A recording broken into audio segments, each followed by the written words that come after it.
They have a craft and they've honed it. The problem is then they have the curse of knowledge. They don't really know how to strip down that massive body of knowledge into the one or two or three things that they really need someone to understand. What is the main thing that they should be talking about first? We tend not to take enough time to just forget about ourselves for a while and just learn about the customer we're trying to reach and what they're going through. People are not going to spin up the treadmill in their head to figure out what the heck you're talking about. You just make the best thing you can, like an offering to God, and you just do it. Always when you're thinking about this kind of thing, you have to start with, what am I trying to accomplish and why? Be very clear about that first. It's not enough to be good at something. It's even not enough to know exactly what your customer needs to solve and what will resonate with them. You also have to understand. Justin, thanks for being here. It's so good to see you. Thanks for having me. This is great. You started marketing, your own marketing company, Sarris Marketing, maybe a handful of years back, and that is specialized in message first marketing. Can you tell me what that really means and why that is your way? Yeah, I mean, my main philosophy is that you should have a bit of a foundation. You should have a bit of an understanding, or at least a hypothesis about what you want people to know or think about before you start spending a bunch of money on advertising. There's a lot of people, and we're jumping right into the marketing thing now, but message first marketing is just about being deliberate about what you want to fill the tiny space that's going to be available for you in an audience's mind first. It's about being strategic about talking about your business or talking about what you're trying to sell. That's a very high level. We'll get into it more, I'm sure, but yeah, I really enjoy working with words. I really enjoy working strategically, and yeah, it's about focusing on that foundation in my work. Today it's so noisy, like you're saying, you only have a small amount of space and time to kind of get your message across. Is that what you're saying? Yeah, so I mostly work with service providers, right? People that have a deep expertise in their field. I like working with founder-led service businesses where the company is still close to, again, either the founder or some subject matter expert, some expertise that they have gained and they've started a business around it. So this could be anything from a land surveyor to a recording studio to a team building vendor or an event band. Like these are people who are musicians, recording engineers, or licensed land surveyors. People that have gained a lot of experience and a lot of knowledge. They've honed their craft. They have a craft and they've honed it. The problem is then they have the curse of knowledge, and they have in their head, they can think of 7 or 8 reasons or features of what they do or benefits that they know would be helpful to someone, but they don't really know how to strip down that massive body of knowledge into the one or two or three things that they really need someone to understand in order to either open up more space in their mind for them or to consider working with them. So the main work that I do is I come in and I work very closely with that core person, whether it's the founder or whether it's a subject matter expert in the company. And I try to extract everything that they know about what they do and everything that they know about their customers. And then I go on my own and I do some market research on my own. I'll research their competitors and I'll try to interview some customers or people in the field. And then I'm just looking for the link. I'm looking for, okay, out of everything that this person knows about what they do, what is the main thing that they should be talking about first in order to resonate with this person that they need? And then what are the supporting benefits? And then among that, what will differentiate them from all the other alternatives that this person, this ideal customer they're trying to sell to, also has available to them. So that's really the strategy aspect that I'm really passionate about. And then once that's established, I do a lot of copywriting, build websites. There's different deliverables, and then sometimes for some clients, I will then come on as their sort of fractional CMO and manage their actual marketing campaigns for them. But my passion is in that initial strategic side. Yeah. Yeah, I totally understand that struggle of what do I say? How I only get how many characters to type here, and like I gotta make a message with that, because it could say 100 different things, and I'm I'm personally lost with that lots of times on finding the right message? And I guess it probably changes with time. Like how condensed do you try to get this message usually?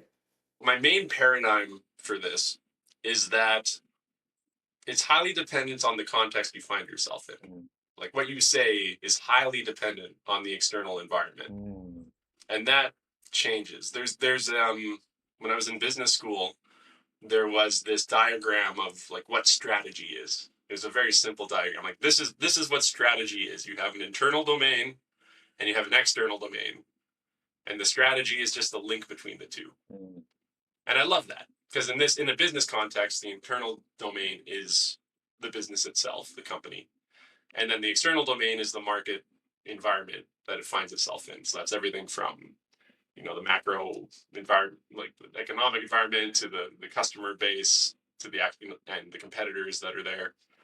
And strategy is simply how you link the two. It's how you operate that business within the environment. And I think of everything through this lens right now, because if you're if you're not a big company, if you're just someone getting started, again, most people like us who are service providers or musicians or artists or people that have a skill they want to sell, we spend so much time in our heads just thinking about the internal, what I've experienced and what I can do and what I think is valuable and what my process is. And even people that are trying to be proactive and build a healthy business, they spend so much time on what they want to deliver, but they don't we tend not to take enough time to just forget about ourselves for a while and just learn about and consider and document and like truly think about the customer we're trying to reach and what they're going through. What desire or what problem does this person have that they care about, that I can funnel, that I can direct towards my solution? Because it's not always the way that we would describe it in our heads, or the way that we think it's valuable isn't always what their most pressing need is. So you have to kind of find that link, right? Once you've identified that, like the main job to be done, say you're I don't know, a massage therapist, mhm, and it's like really the main they want to feel better. They don't want to feel pain anymore. You know what I mean? Like that might be the main thing they need. Like I have a pain in my back, I need to fix this pain in my back. And so that's a pretty simple one to figure out. But then once you've established that, you have to think, oh man, okay, now what are all the other options that that person has to solve that same problem? And it's not just going to be direct competitors. It's not just going to be, oh, there's all these other massage therapists that I have to compete against and stand out. But it's also a chiropractor. mhm. It's also a hot tub. It's also going to yoga. It's also walking every day. It's also doing nothing and living with the pain. Like these are all alternatives that that person has available to them to try and address their main issue of feeling a bit better or making their body feel better. So thinking of that all at once, it can be sort of daunting, but that's again, that's why I have a process to try and move through this in stages and consider competition and consider how strong the actual need and desire is and consider the indirect alternatives like orthotics or a hot tub or doing yoga, would be, and how can we position, that's sort of the field of marketing that I really enjoy, positioning. How can we position what I do in a way that it's never going to be the best option for every person, but how can I position myself where I'm being honest about the pros and cons of all these alternatives, and I'm showing why I am the best option for this specific type of person in this specific type of context. So again, I don't know how deep we want to get into that, but that's sort of the overview of the philosophy behind the work that I do. It's not enough to be good at something. It's even not enough to know exactly what your customer needs to solve and what will resonate with them. You also have to understand how to position yourself favorably relative to all the alternatives they have available to them.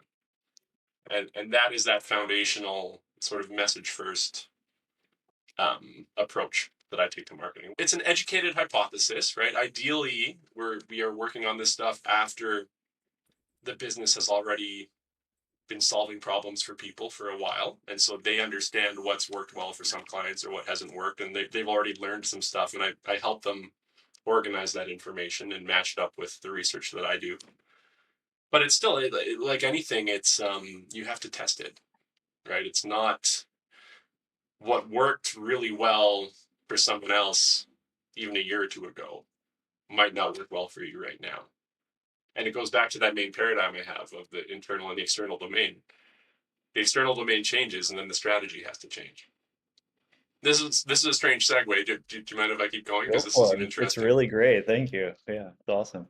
Yeah, the other trap that people fall into, and I don't know if you can. Well, you know me, but for the viewers, I don't know if you can tell from my hair. I'm also a musician, and I grew up playing music a lot and playing in bands. And I know that this is a trap that musicians fall into all the time, where they will see someone that they admire, or someone they looked up to. Let's just use an example anyone would know. Like how many rock bands, you know, want to sound like Led Zeppelin, or like guitarists who look up, they'll say, "Oh well, this is what Jimi Hendrix did, or this is what Led Zeppelin did, or Pantera didn't use a producer in the '90s, so we don't need to." Like, they'll look at someone that they admire, and they'll say, "Oh well, this is what that person did, and I want to be like them, and I'm awesome like they are, so I'm going to try to do what they did." But it's like that they were in a completely different context than you are. Like the environment that they were in, I can almost guarantee you, is completely different than the environment you were in. So it's not going to help you at all to use what they did as a roadmap. You drop Jimi Hendrix into the mid late '60s, and he literally, revolutionized parts of culture Mm. for an entire generation. Him and other artists at that time. If you dropped Jimi Hendrix into 2025, I'm very sorry to say, You think? what would he? You know what I mean? Like there'd be some niche groups that would think he's great, but it's like we live in a world where we've heard Jimi Hendrix. We live in a world where we've heard Eddie Van Halen. We live in a world where you can go to YouTube and watch a 12-year-old Mm. play like Eruption by Van Halen flawlessly. Like it's a completely different. The recording industry is different. There's not the same kind of money available to push artists. Like everything is different. You have to consider the environment that you're in as part of the strategy. And as the environment, just like as you change, as the internal domain changes and you get new skills, your strategy might change. And as the environment changes, your strategy might change. But if you want to have success, you need to consider both of these things, and you need to align both of them. Thanks for mentioning massage therapists, musicians. It's actually what created this podcast was us talking about that over Christmas.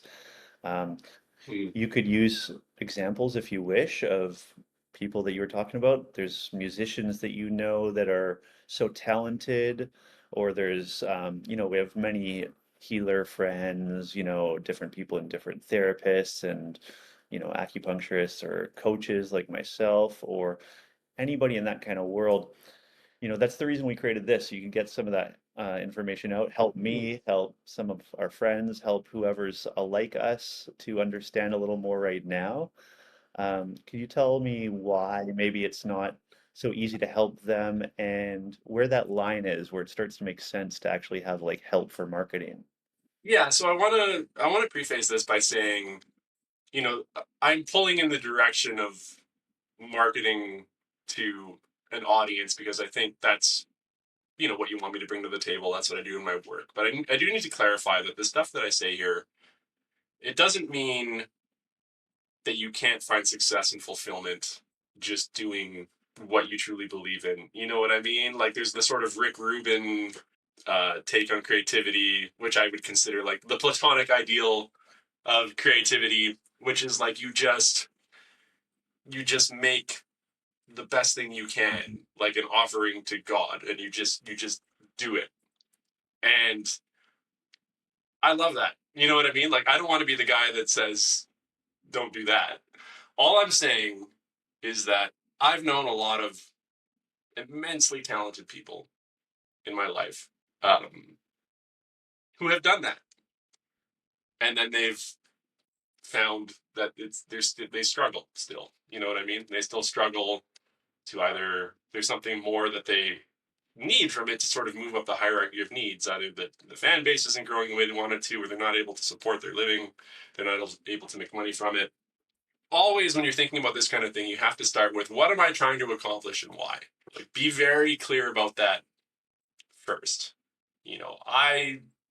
I love playing music. I think music is an immensely fulfilling part of my life. I play it for myself. I don't rely on it for my income, and it's wonderful. But if you get to this point where you need more from the external environment, whether that is more people to resonate with what you're doing or money, um, then that's when you need to start thinking about this sort of stuff. Now, having said that, think of everything that I told you about at the beginning of this podcast about the steps you have to go through to identify really the identity that you should want to hold in someone's mind in order to resonate with them, to earn their attention, to be considered as a solution to what they need. That's step one.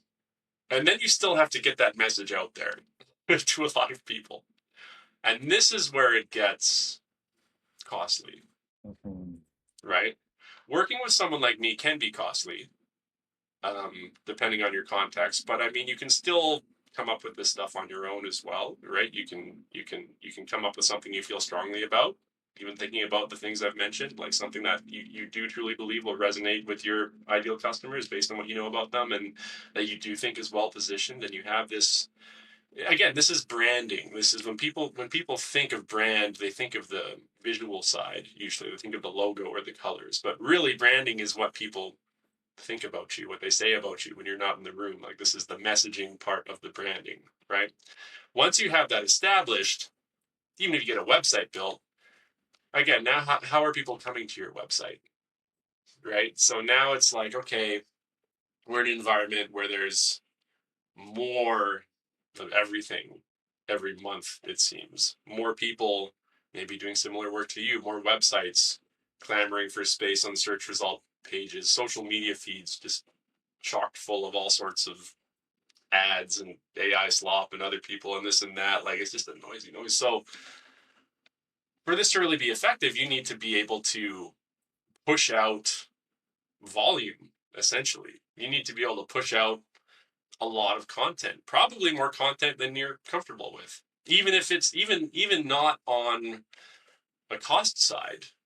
Like, you might think it's annoying to do a post every single day on social media, or to have to generate 3 to 4 well-researched blog posts a month or something in order to get a decent ranking on a search result page, or to pay for Google advertising, or to just pay for any of these channels that you need to actually get your message established in front of eyeballs. Mhm.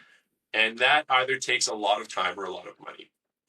I've known a lot of artists. I've worked with a lot of artists. At various times, I've tried to help different artists and things like that. But the sad reality is that for getting outside help with marketing, it's like cash is fuel. Right. The marketing card, based on everything I just told you, like, for the marketing card to take you where you want to go, which is getting a resonant message in front of enough people, it's sort of a volume game, so that a percentage of those people actually reach out and want to work with you. That takes a lot of fuel, and that fuel is either a lot of time, which one person might not have, especially when they're already focusing on their actual craft and what it takes to develop and deliver the core thing. Um, and then to find a way to penetrate the very noisy environment that we find ourselves in order to get that message in front of enough people in a way that earns their attention, um, and drives them toward you.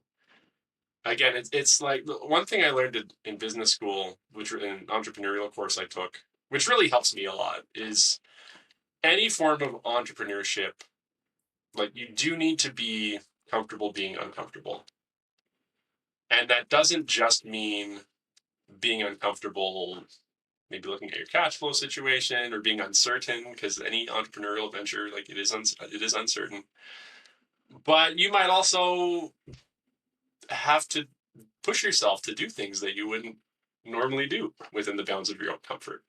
And I don't mean go against your values. Again, when I say be very clear about what you're trying to accomplish and why, like, you should have some values that you're not willing to compromise on. Like, it's healthy to have that.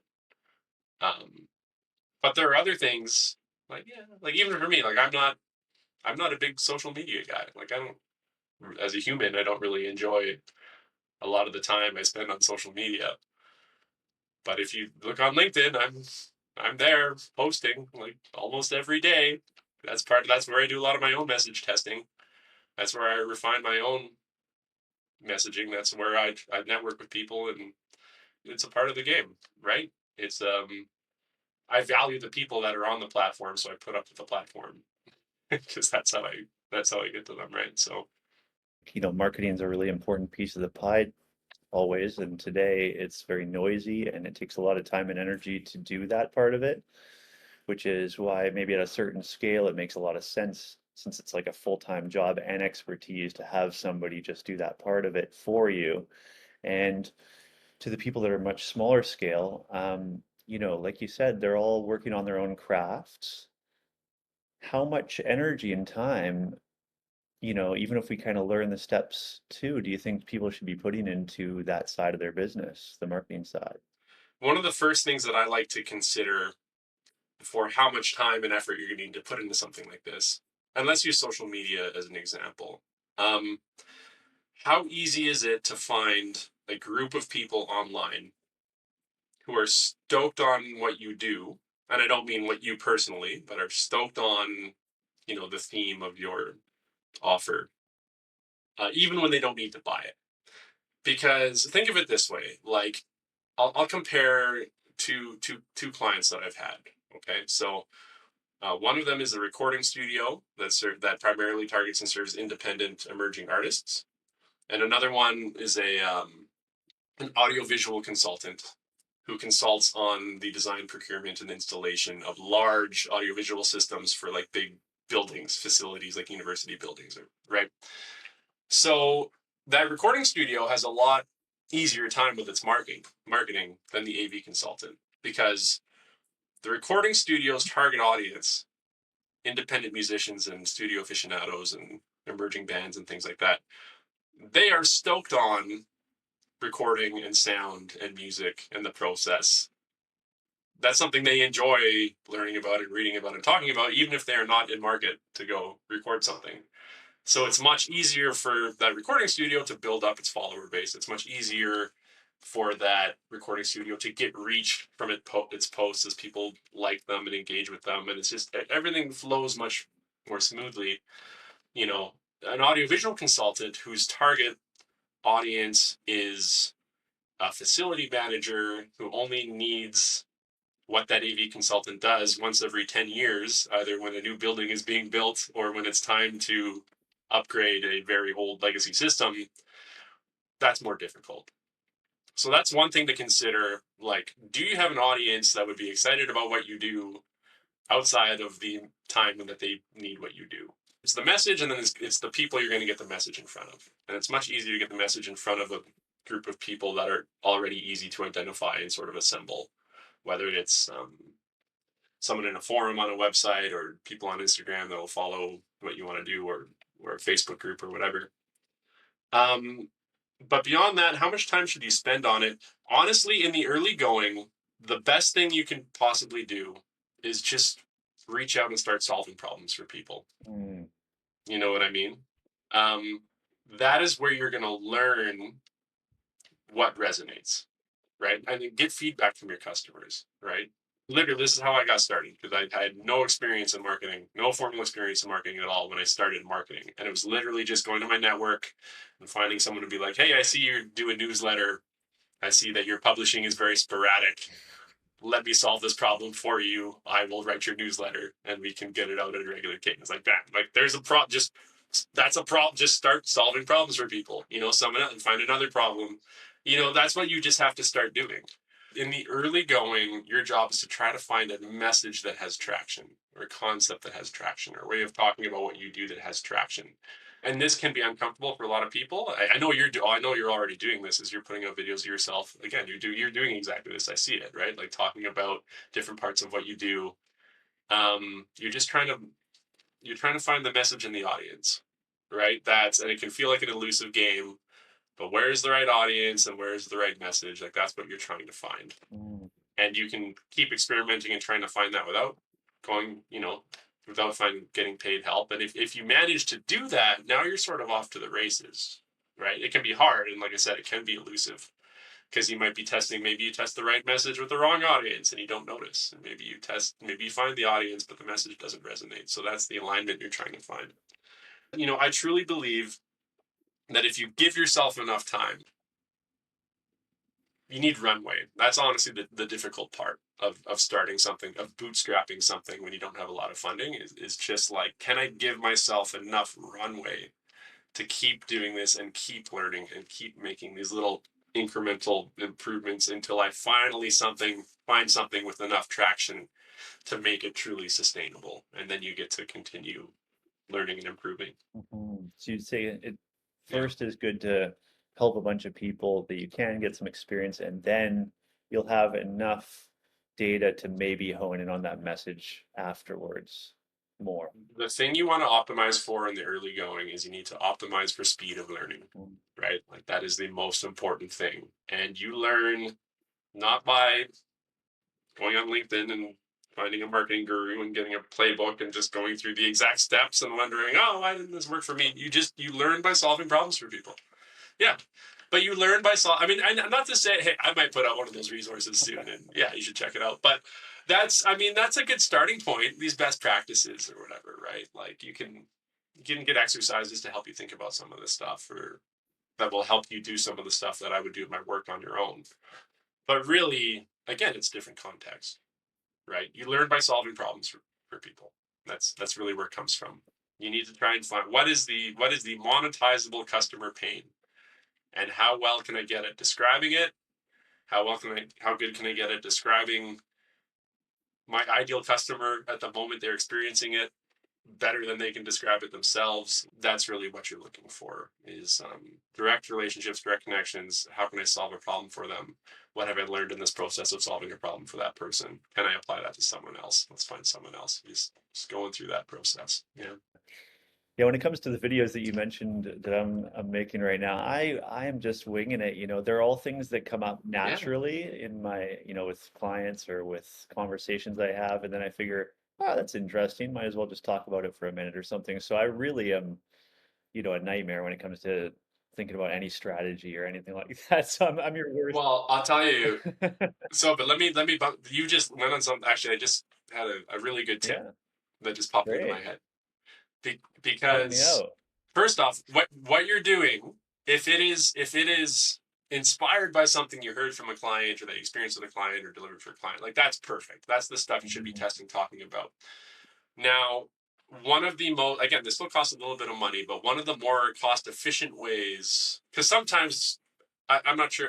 Like sometimes someone might do videos like that, but then the algorithm on whatever social platform crushes them, and only 20 people see the video, or even only 100 people see the video, and you can't really get a good test on it. Honestly, boosting posts on Instagram Mm. is pretty cost effective. Like it does not. You can put as little as $20 behind a post. You know what I mean? If you can afford it, do $50 a week, but it doesn't cost that much at all. You could literally take 3 posts that you think might have a message that you want to see if it gets some traction, and put puts a little bit of money behind each of them, just with in platform boost feature, or you can go to business.facebook.com, and then it'll just blast that out to a larger audience. And then you have a better sample size, because a lot of this is scientific too, right? The testing side of it. Mm. If you put a video out and only 30 people see it, you haven't tested anything. Like you can't learn from that. You can throw a little bit of money behind boosting a post on Instagram or Facebook. Now it's out to maybe a few thousand people for not that much money. And then you can actually see, okay, this post went out to 3,000 people and it got 50 likes. And this post went out to 3,000 people and it got 10 likes. Okay, well, maybe this message on the 50 likes is worth continuing to put out there and refine in different ways. Like that experimentation testing side is very important in the early going. Frankly, it's important in the later going as well, but especially early on when you're trying to match that message to the audience. So that's something you can try, or that anyone can try. Again, just to get a better sample size of people seeing what they're trying to put out there. Okay, thank you. I've never tried it. I guess you're saying there's enough value there to make it worth it. So maybe I'll Mm, give it a shot and see what happens. Um, yeah. What do you think these people that we're talking about, myself, your musician friends, and the like, what do you think they do that is just like a big faux pas? Like what are a few of the simple things that you see me and my friends doing that are just not working for them in terms of their marketing? Um, expecting people to watch any more than like 1.5 to 3 seconds of the video without the point of the video being very, very clear. Mm, Picture yourself being someone scrolling through Instagram and someone you've never seen before comes on the video and starts talking. How often do you take 20, 30 seconds or more to sit there and figure out what they're talking about? It can be as simple as putting a little piece of text or a bigger, cool looking piece of text on the video that just says something. It's a hook. This is the concept of the hook, right? For people that don't speak marketing language, like on social media, you really need a hook and you really need that hook. Just like on the website, honestly, it's a similar concept. If you're building a website, when someone lands on the website, just based on what they see before scrolling down at all, before even scrolling 1 inch downwards on the website, they should be able to figure out kind of what you do and who you do it for, and what, and ideally what you do differently than other people, like what's unique about your thing, but definitely what you do and who you do it for. They should be able to figure that out without spinning up that treadmill in their head at all. People do not like, and this is again, I'm perhaps it seems like I'm dumbing down the audience a bit, but no, this is just true. Like people are not going to spin up the treadmill in their head to figure out what the heck you're talking about. You have to put put a hook there, something that they would find interesting, or like what's the essence of what you're talking about, and what's problems it going to solve, or something curiosity invoking. In the digital sort of online context, like people are not expending their attention freely. Like attention is currency, and you have to earn it. mm, Even to get a tiny little bit of it, you have to give them something that warrants that. So, um, and this is where when I say you might have to do something that you're not generally comfortable doing, like if you look at, I don't know, an influence, like I am not an influencer. If you look at the people who are really successful at building audiences on Instagram or online or something, like watch their videos. Like how do they start? That's the most important thing. Like someone that you think is successful on a social media platform or even successful with their website or anything, just look at how they start their content. That's really the most important part for that stage. Because again, social media is really about attention. Like your core business doesn't have to be all about attention. You might not want to be all about attention. You might not want to, doesn't mean that you have to go and like post memes and jump on viral trends and things and do things that you think are totally unrelated to what you do, but you do have to learn how to capture attention very quickly. Um, because only then can you actually get people to want to read what the rest of your message is. the hook. Good answer. Thank you. The hook. Yeah, it's Yeah. very important. You're right. Yeah. You know, yourself, I'm curious about you because I only know some of the story. I'm sure I'm going to learn a few things here too. You made a big career change into this. You know, you're a traveling, you know, upcoming rock star, and then you got into audio engineering, and now you transitioned to this maybe at least a handful of years ago, I guess. Is that Yeah. about right? What got It's a you into pandemic thing. this? Like, why did you get so excited about marketing? Oh yeah. I mean, I would have never in 100 years thought that I would be in marketing as recently as like 2019. So I was a sound tech, right? You might recall I moved from Kelowna to Vancouver. I moved to the city when I was 18 to play in bands and to learn how to make records. And I got a diploma in audio engineering and production, and I got to work. And I had a 13-year career in pro AV and commercial AV. So I was doing installations, commercial audio, installing speakers and TVs and casinos and malls and office spaces, and I was managing crews doing that. And I was learning a bit of programming, and I was also mixing bands. I was doing live sound um, for weddings that had an entertainment aspect to them, that have like bands that play weddings and for corporate events, and casinos. I've mixed bands at casinos. I was playing music too, but I never managed to kind of break through and play music to the point where I was sustaining a living off of it. That was mostly coming from being a sound guy. More people needed a sound guy than needed a guitarist, I found. So there's enough guitarists out there. There weren't enough good sound guys. So I managed to get into that. Um, and that whole career culminated with I was the house audio systems technician at Rogers Arena for the Vancouver Canucks for 3 seasons in Vancouver. And I held that position until 2020. And the sequence of events was ultimately serendipitous. But at the time, it was like, oh boy. So I applied to get into this program to earn an MBA, to earn a master's degree in business. And initially, I wanted that, I think, for the same reason that a lot of people traditionally want that, which is to be able to kind of break out of their role and start climbing up the organization that they are in. And I got accepted into that program. And then 4 days after I was accepted into that program, I was laid off due to COVID. Everything that I did for the company was related to live entertainment. I wasn't really on the broadcast TV side. I was in charge of all of the audio equipment in the arena for the fans in the arena and the wireless microphones in the arena and all that stuff. So I got laid off.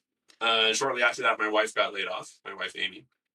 And then, so we were there in, early mid 2020 going, okay, are we going to scratch and claw to stay with our 2 kids in Vancouver when there is no live entertainment for the foreseeable future, which is what I worked in. Um, so we were fortunate enough to have had the option, and we made the decision to move back to Kelowna. We moved in with my parents, with our 2 kids, and we moved into the basement. And we decided that I would continue to pursue this education to get my master's degree, which was all online, luckily. So we did that. So we just kind of we moved home to slash our expenses, and we still paid rent, but it was a very favorable parent rent, and we still had to buy food. We still had to come up with money. So we both just kind of got to work, and a friend of mine said, you should get into copywriting. I had to find a way to make some money from home, make some of that internet money on the laptop, so I could stay home with my family and take this program and study and make a bit of money. And so my friend said, you should get into copywriting. And I think the reason he told me that is because I had worked in technical support and technical roles and was very good at explaining technical concepts to people who don't have an inherent understanding of the concept. That's what a lot of technical support is, right? We've installed this projector system. A bunch of people come in who have no idea how projectors work, and here's what you have to know, or explaining someone how to use something more advanced than that. And I had a bit of writing ability, so I basically started studying copywriting as a full-time job. And there's lots of great books on copywriting. Again, it's a foundational marketing skill. It's a true craft. I really started to love this, the underpinning, the messaging strategies that kind of underpin great copywriting. It's this really neat combination of logic and empathy. Like, there's a very logical sequence that you get to create of how you're going to present the information that you're trying to convey to a person. I would do things like I would be brought in, because I had a background in pro audiovisual, so I would be brought in as a copywriter for a client who already had a branding strategist agency. And I would sit there in these sort of workshops they would do, because it was going to be my job to write the content that was part of the strategy they were creating.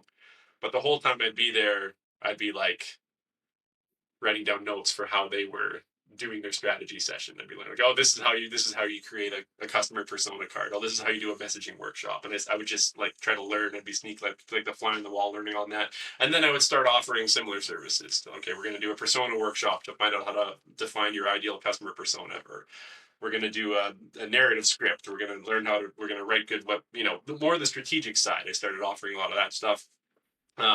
Eventually I incorporated the business, not because I had these big plans of like running a marketing agency, but just because I was having to sign like some NDAs and talk to some clients and work with them in fields that might have been more sensitive. So it was more a liability thing.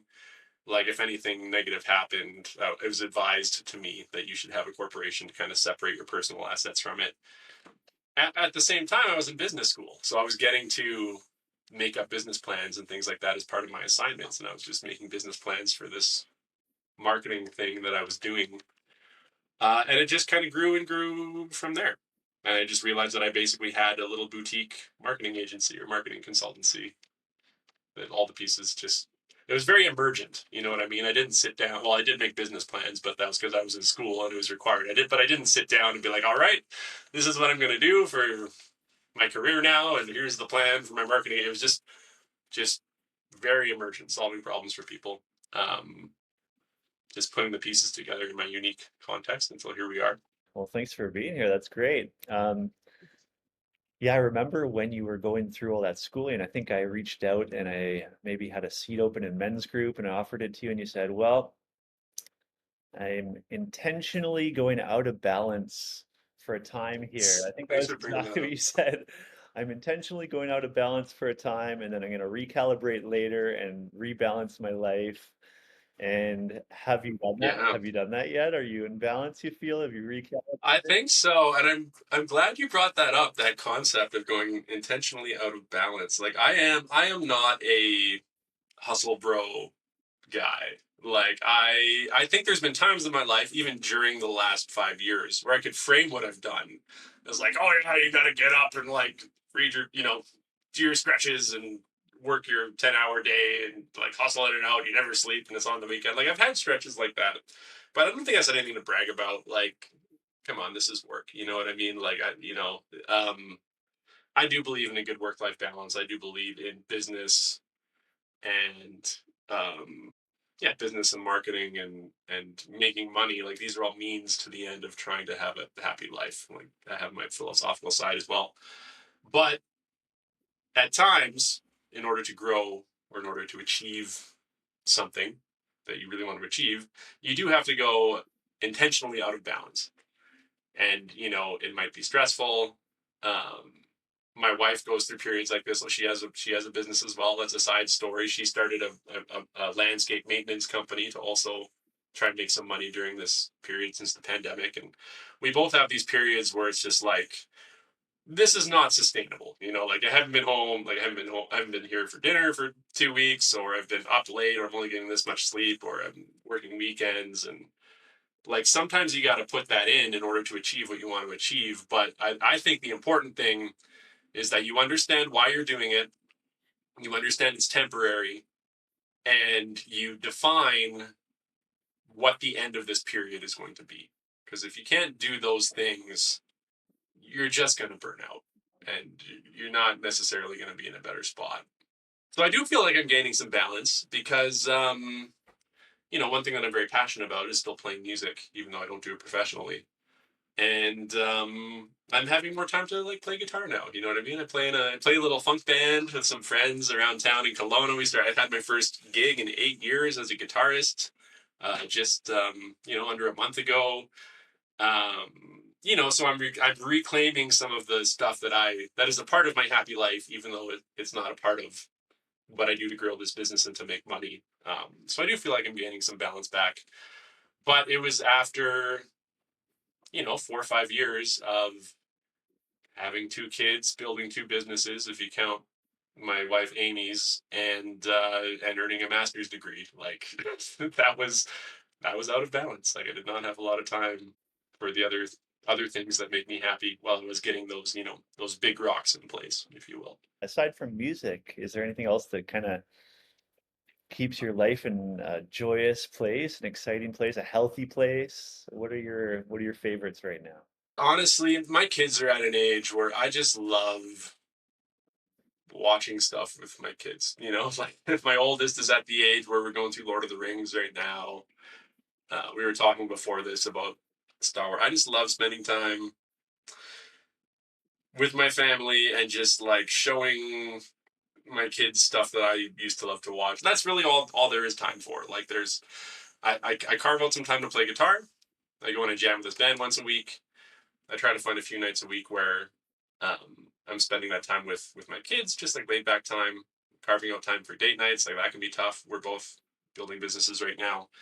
But beyond that, if once you layer in everything else that again happens when you're someone with two businesses and two kids, it's like kids go to soccer, playing soccer with my daughter on the weekend you know, and then supporting her on her team and the other ones and this and that. And eventually I would like more time to travel. I really like traveling. I know that you had some amazing travels that you're still, I think, in the middle of now. And like I haven't been to Greece since I was 18. I haven't been back.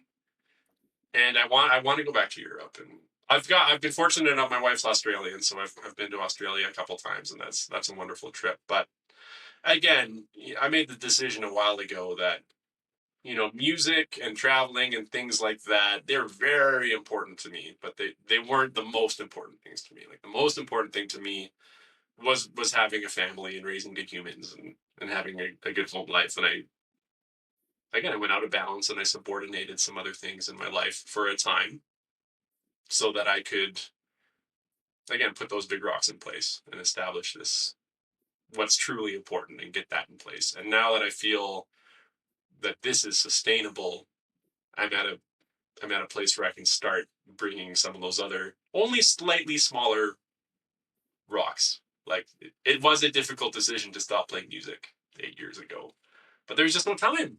There was just no time. Like there's other stuff I had to do to achieve the things that were just a little bit more important to me.